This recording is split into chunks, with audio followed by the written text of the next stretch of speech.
So today I'll talk about how my communication and leadership skills helped me overcome the most difficult period of my life, for which actually I'm deeply grateful for. Have you ever been stuck in a situation that seemed impossible, only to discover later on that it was a blessing in disguise?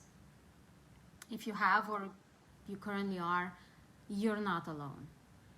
And if really that happened to me a few years ago, and this is my story.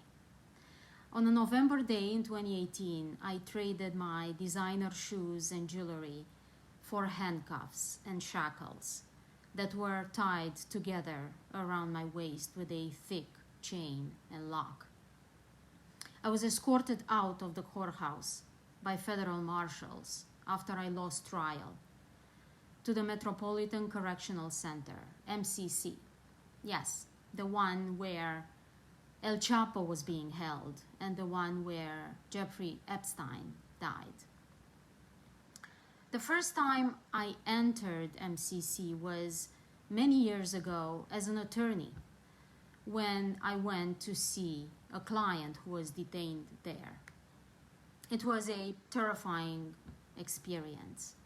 The sounds of the locked metal doors, the wire elevators, the darkness, the awful smell, the cold, the restrictions, the scary and intimidating guards. I was more afraid of the guards than the inmates. I remember I was so uncomfortable that I couldn't wait to get out of the building faster. But this time, there was no leaving the building. Now I was in the custody of the BOP, the Bureau of Prisons. Stripped and squatted, humiliated out of imagination, I changed out of my clothing to some sort of huge, smelly cover-ups, used underwear and plastic shoes. I was shoved into the elevator and forced to face the cold, dark, and stinky metal corner in the back. It was the same terrifying elevator, but this time I was an inmate, not allowed to see where I was going. This was the start of my almost 3 years of incarceration, but most importantly, was the start of my journey to redemption and transformation. This was the turning point for me, a time when I discovered a deeper purpose of my life. I realized that my communication skills were more than just words. They were about forming meaningful connections, getting along with people, and adapting to any challenging situation. In prison, these skills became vital. I found my ability to deeply connect with myself and others, to appreciate the beauty in nature and the human condition. I earned respect not just through words, but through my behaviors and habits, which conveyed a sense of peace to both inmates and guards. After 8 difficult months in MCC, I was transferred to FCI Danbury at the camp.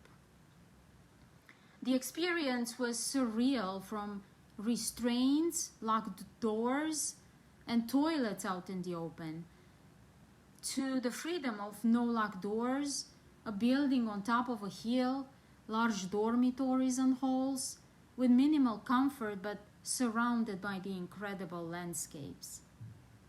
Shortly after my arrival, because I was spending most of my time in fresh air outside, meditating, doing yoga, walking, or reading, I was asked to teach others how to do it. So I taught 2 classes, positive thinking and yoga. Twice a week, 1 hour, about 25 women attended each of my classes, finding peace and freedom. I guided them in meditation, emotional regulation, and taking charge of their lives. The way I lived aligned with what I taught, earning me followers and respect. Great leaders inspire by controlling their emotions, showing empathy, and taking action. Leadership isn't just about words. It's about the impact of our own actions. Among other things, life taught me a really valuable lesson that how we communicate, respond to events, and lead our lives are choices that we are each free to make. It's about shaping our behaviors to take control of our destinies. Life, whether in prison or elsewhere, it's a mental game. Our minds can either free us or imprison us. I choose happiness and self-acceptance over bitterness and hate. With my actions, I convey my message, inspiring and leading others through my work. In the end, I want to invite you to try something with the hope that it will help you as much as it helped me. If you ever find yourself stuck, depressed, alone, or lost, try one or all of the following. Number 1, go out for a half an hour brisk walk. Number 2, take a mental break at least once every hour. Breathe deeply a few times. Stretch your body and drink a cup of hot tea. Or number 3, do something that is totally outside of your comfort zone, such as public speaking, climbing a mountain, learning a foreign language, or a new sport. Please try it and let me know how it worked for you. Thank you very much for your attention.